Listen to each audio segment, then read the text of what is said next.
तो दोस्तों शुरुआत करते हैं अब विल टनल एपिसोड 40 की। शाओ बॉशन किसी तरीके से उस लड़की से बचने में कामयाब हो जाता है। फिर उसके स्टोरेज बैंक में से येजांग बाहर निकलता है और शाओ बॉशन से डांट रहा होता है और बोल रहा होता है कि आज तुम्हारी फ्रेंड की वजह से मैं फंस जाता। इसके बाद शाओ बॉशन वहाँ से जा रहा होता है, तभी अचानक से वो एक जगह पर पैर रखता है और वहाँ से रेड कलर का ऑरा निकलता है। ये जंग शाओ बॉशन से बोल रहा होता है कि तुम गलत जगह आ गए हो, ये मिडिल पीक है, तुम्हें यहाँ से भागना होगा। फिर वो दोनों वहाँ से भाग जाते हैं। कुछ ही देर बाद वहाँ पर कई और डिसिपल आ जाते हैं और वहाँ पर ढूंढ रहे होते हैं। तो फिर उनमें से एक डिसिपल बोल रहा होता है कि यहाँ पर कौन आया होगा। तो फिर जो दूसरा डिसिपल होता है वो उससे बोल रहा होता है, लगता है कि यहाँ पर लिंगशी सेक्ट से कोई स्पाई आया है। थोड़ी देर तक जब कोई ना कुछ भी नहीं मिलता तो फिर वो वहाँ से चले जाते हैं। तो फिर शाह बच्चन येजांग से पूछ रहा होता है कि यहाँ पर इतनी सिक्योरिटी क्यों है। येजांग उसे बता रहा होता है कि जो मिडिल पीक के सन ऑफ ब्लड की पोजीशन है वो भी खाली है। अगर तुम्हें उस शेप पे बैठना है तो फिर तुम्हें मिडिल पीक में अपनी हाई आइडेंटिटी को बनाए रखना होगा। और जैसा कि तुम देख सकते हो तुम्हारे सामने एक टावर है और ये है ब्लड सन हॉल। शाह बच्चन बोल रहा होता है कि मैंने इसके बारे में सुना है, इसे स्पिरिचुअल पिलर भी बोलते हैं। तो फिर येजांग बोल रहा होता है तुमने बिल्कुल ठीक कहा, बट हम इसके अंदर एंटर नहीं कर सकते क्योंकि हमारे पास पिल नहीं है। कुछ दिनों में सेक्ट यहाँ पर एक अर्थ पल्स ट्रायल ऑर्गेनाइज करने वाला है। उस ट्रायल के दौरान तुम्हें एक असाइनमेंट मिलेगा और असाइनमेंट में तुम्हें एक पपट कल्टीवेटर बनना होगा और उसे सिर्फ यहाँ का जो शाओ पूल है उसी से प्योरीफाई करके बनाया जा सकता है। अगर तुम आगे जाके खोदना स्टार्ट करोगे तो फिर तुम्हें वहाँ पर बहुत सारे कॉप्स मिलेंगे, उनसे ही तुम्हारी पपट बनेगी और उसे बनाने में कई साल भी लग जाते हैं। अगले दिन शाओ शान अपने घर के बाहर खड़ा होता है और वहाँ पर सारे डिसिबल को बुला के बोल रहा होता है कि जो कॉप्स फार्म है वो मेरे से बिलोंग करता है। जो भी फार्म के सीक्रेट ब्लड सोर्स को वेस्ट करेगा या फिर पपेट को डिस्ट्रॉय करेगा तो फिर उसे माफ़ नहीं करा जाएगा। कुछ ही देर बाद वहाँ पर ये जंग यानी कि शाओ बच्चन पहुँच जाता है। तो फिर शाओ बच्चन से देखता है और उसे एक जेट का टुकड़ा देता है, बोल रहा होता है कि तुम्हारी ड्यूटी है, तुम्हें यहाँ की रखवाली करनी है।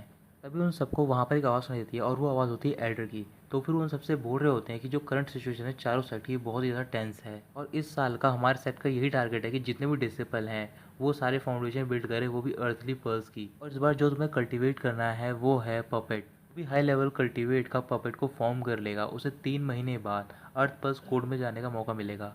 ये कहने के बाद वहाँ से वो चले जाते हैं। तो फिर सारे डिसिबल बहुत ज़्यादा हैरान होते हैं। तो वो शासन से शांत कराता है। शासन बोल रहा होता है कि सिर्फ तुम्हें कुछ ही डॉल तो कल्टिवेट करनी है, white doll, black doll, flying doll और बोनलेस डॉल। और सबसे आसान होती है वाइट डॉल, उसे तुम शव पुल के ब्लड के साथ कल्टिवेट करो तो फिर वो डॉल बन जाएगी। बट तुम्हारे फाउंडेशन को देख के लगता है कि तुम्हें करीबन आधा साल लग जाएगा। डिसिबल बोल रहे होते हैं कि इसमें बहुत ज़्यादा टाइम लगेगा, कोई आसान तरीका नहीं है। तो फिर शासन बोल रहा होता है कि तुम बोनलेस डॉल बना सकते हो, बट उसके लिए तुम्हें पिल चाहिए होगी और वो पिल बहुत ही महंगी आएगी, तुम्हारे पास पैसे भी नहीं है उसके लिए। ये सुनते ही शाओशन खुश हो जाता है और वो बोल रहा होता है कि यही तुम्हारा रियल स्किल है कि मैं रिफाइनिंग करता हूँ। इसके बाद शाओशन फार्म के अंदर जाता है और वहाँ पर वो शाओ पुल में होता है। तो फिर वो देख रहा होता है कि शाओ पुल के चारों ओर ब्लड होता है। अचानक से शाओशन के सामने छोटी डोल आ जाती है। तो फिर वो उसे डर जाता है और उसी दौरान जो उसका हाथ होता है वो पूल के अंदर चला जाता है जिसमें कि वो ब्लड होता है। ऐसे ही वो अपना हाथ बाहर निकालता है तो फिर जितना भी और होता है उस ब्लड में वो सारा उसकी बॉडी अब्जॉर्ब कर लेती है और बाकी जो बचा वाटर वो वहाँ पर वापस चला जाता है। ये देखकर शाओशन खुश हो जाता है और वो बोल रहा होता है कि लगता है यहाँ से मैं उस पिल को रिफाइन कर सकता हूँ जिससे कि मेन हॉल का गेट खुल सके। फिर शाओ बच्चन अपने स्टोरेज बैग में से ट्राइपॉड निकालता है और वहाँ पर मेडिसिन रिफाइन करना स्टार्ट कर देता है। ये जैम उसे मना कर रहा होता है और बोल रहा होता है कि हमारे पास सिर्फ 3 महीने हैं, वो भी वाइट डॉल बनाने के लिए। शाओ बच्चन बोल रहा होता है कि तुम चिंता मत करो, जैसे ही ये पिल बन जाएगी मैं आसानी से वो डॉल बना लूंगा। शाओ बच्चन वो डॉल लेता है और ब्लड के पूल में फेंक देता है। फिर उसके साथ साथ कई और पिल्स भी फेंकता है जो कि अभी रिफाइन नहीं हुई होती। इसके बाद वो एक और एक्स्ट्रा पिल लेता है तो फिर वो ट्राइपॉड में डालता है, उसे रिफाइन करना स्टार्ट कर देता है। तो फिर ये जंग देख के हैरान होता है क्योंकि उस पिल पे ब्लड लगा हुआ होता है और वो ब्लड होता है किंग ऑफ बीस्ट यानी कि तेदान का। ये जंग पूछ रहा होता है कि तुम्हें ये कहाँ से मिला, मुझे तो लग रहा था कि ये एग्जिस्ट ही नहीं करता है। तो फिर शाओ बच्चन बोल रहा होता है इसके लिए मुझे बहुत मेहनत करनी पड़ी थी। ऐसे ही करीबन एक हफ्ता बीत जाता है और शाओ बच्चन पिल रिफाइन करने में कामयाब होता है। बट जो पिल रिफाइन की होती है अभी वो 100% रिफाइन नहीं होती है। अचानक से उस पूल में से कोई आवाज़ आने लग जाती है और उसमें से एक बहुत बड़ी डॉल बाहर निकलती है। शाओ शान एल्डर के साथ होता है और उनसे बोल रहा होता है कि मैंने 1 साल के लिए फार्म किराए पे ले लिया है, तो फिर मैं वहाँ पर प्रैक्टिस करूँगा और डॉल को बिल्ड करूँगा। इससे सेट को हेल्प मिलेगी और साथ ही में मैं 3 महीने बाद उस हॉल में एंटर भी कर पाऊँगा। एल्डर शासन से बोल रहे होते हैं कि जो तुमने मुझसे बोला है वो तुम्हें पूरा करना होगा, अगर तुमने ऐसा नहीं किया तो फिर मैं तुम्हें छोड़ूंगा नहीं।